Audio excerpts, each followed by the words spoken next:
जनतेच्यामध्ये एक विश्वास निर्माण करण्याचं काम भगिनीसुद्धा करतात.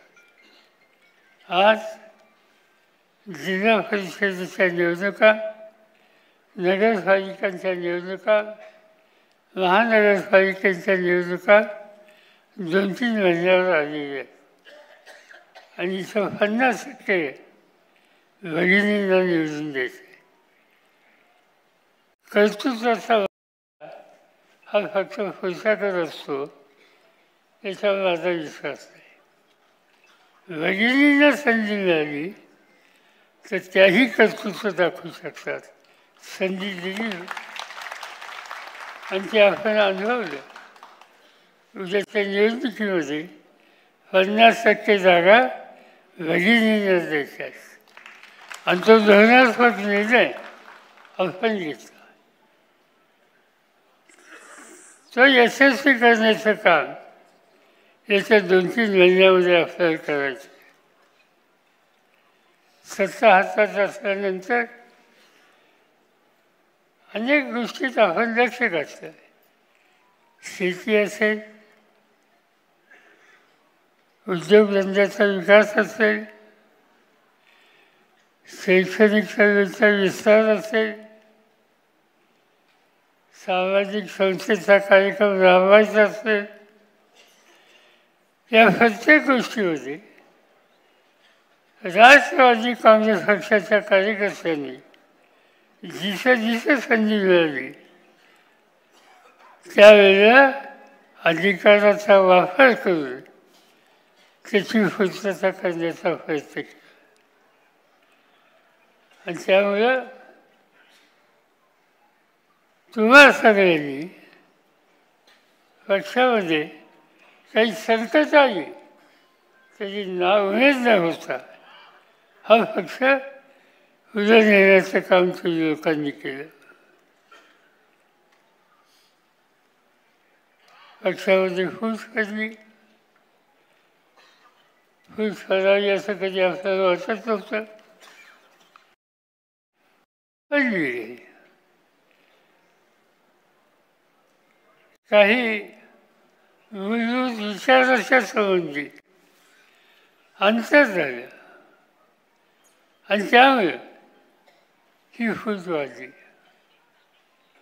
मी काही त्याच्यात अधिक भाष्य करू इच्छित नाही.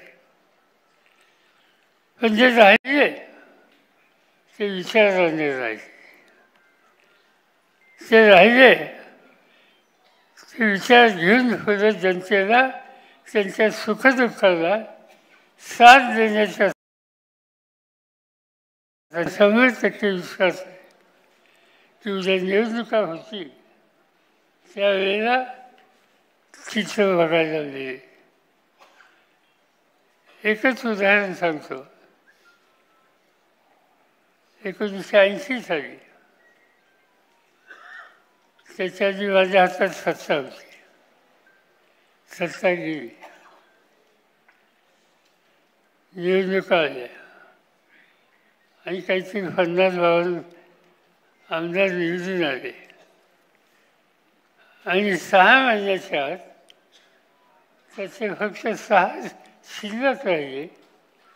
बाकी सगळे पक्ष सुटून गेले. जे 6 शिल्लक राहिले त्याचे एक मला इथे दिसतात. त्यांचं नाव कमलकिशोर कदम.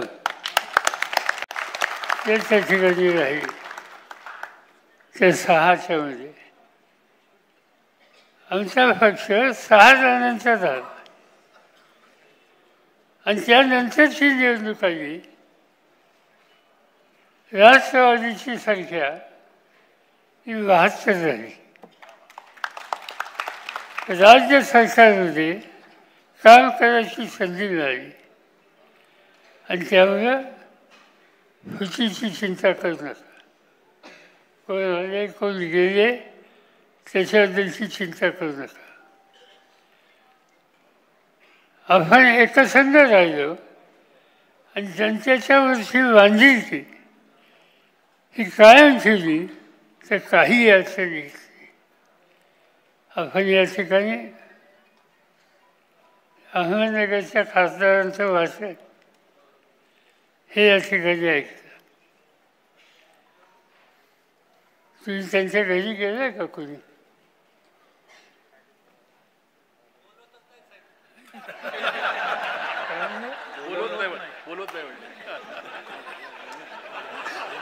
ते तुमच्याकडे येतील.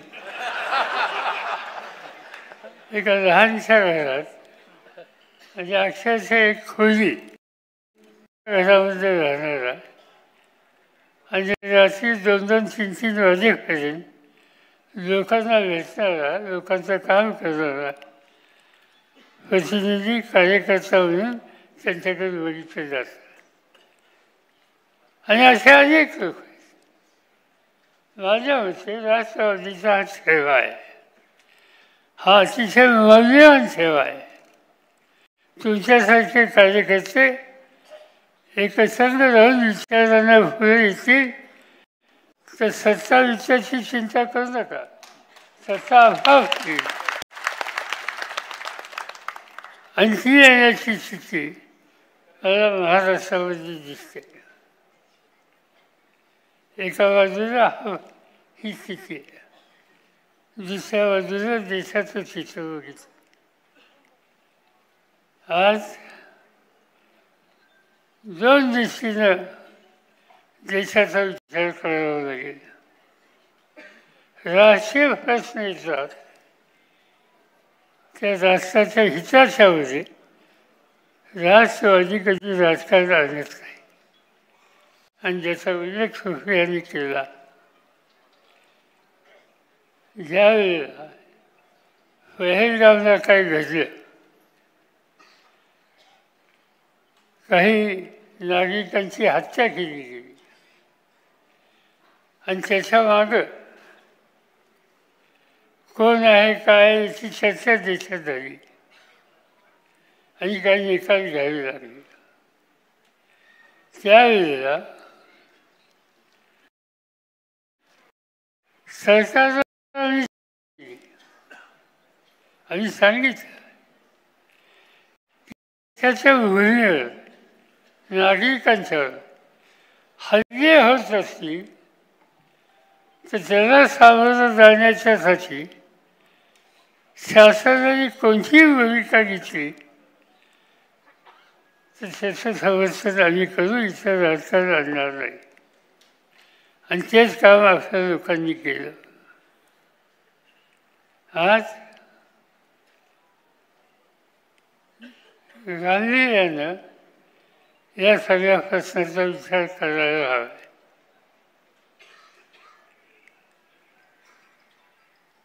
सवन देशाचं चित्र बघितलं. आज नकाशा तुम्ही देशाचा नजरेसमोर ठेवा. काश्मीरच्या वरच्या भागात चीन आहे, तुम्ही पुढे गेलात तर शेजारी पाकिस्तान आहे, पुढे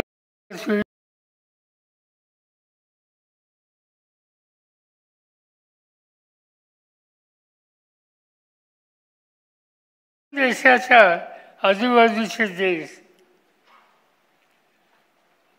आणि आपण म्हणजे भारत यांच्यामध्ये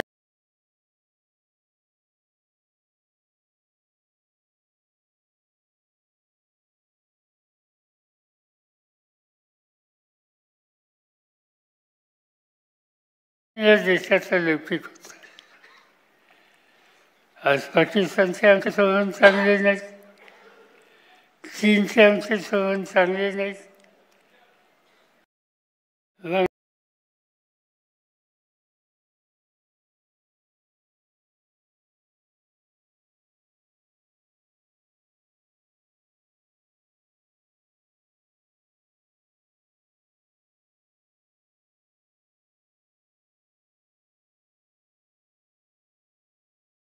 आज जे प्रधानमंत्री आहेत बांगलादेशचे प्रधानमंत्री नाही, पण पद वेगळे माझे त्यांचे व्यक्तिगत संबंध.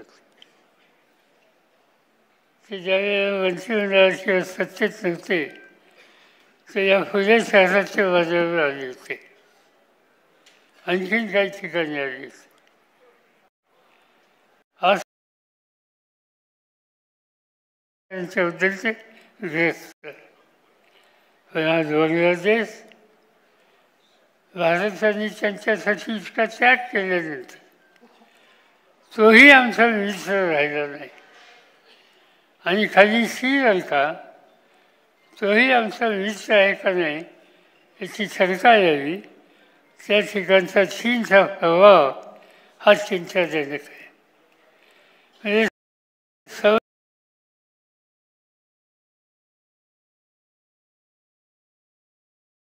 संवाद आहे असं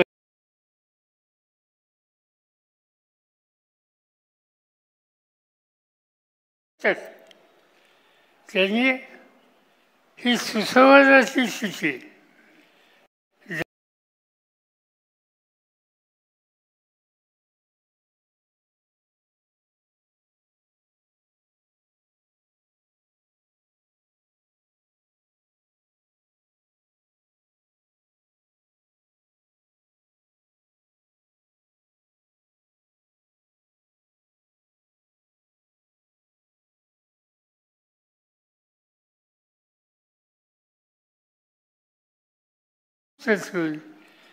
मी दिल्लीच्या भाषेवर काम करत असतो,